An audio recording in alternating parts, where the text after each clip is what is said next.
Does God exist? Or is the material universe all that is, or ever was, or ever will be? One approach to answering this question is the cosmological argument. It goes like this: whatever begins to exist has a cause. The universe began to exist, therefore, the universe has a cause. Is the first premise true? Let's consider. Believing that something can pop into existence without a cause is more of a stretch than believing in magic. At least with magic, you've got a hat and a magician. And if something can come into being from nothing, then why don't we see this happening all the time? No, everyday experience and scientific evidence confirm our first premise. If something begins to exist, it must have a cause.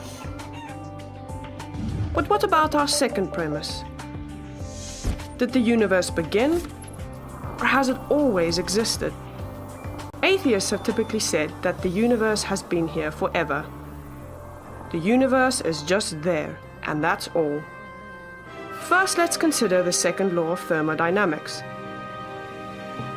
It tells us the universe is slowly running out of usable energy, and that's the point.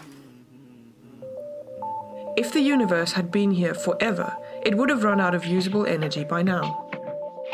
The second law points us to a universe that has a definite beginning. This is further confirmed by a series of remarkable scientific discoveries. In 1915, Albert Einstein presented his general theory of relativity. This allowed us, for the first time, to talk meaningfully about the past history of the universe. Next, Alexander Friedmann and George Lemaitre, each working with Einstein's equations, predicted that the universe is expanding.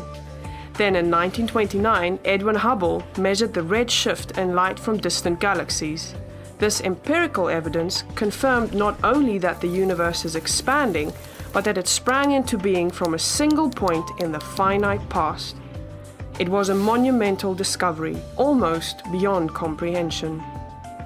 However, not everyone is fond of a finite universe, so it wasn't long before alternative models popped into existence. But one by one, these models failed to stand the test of time.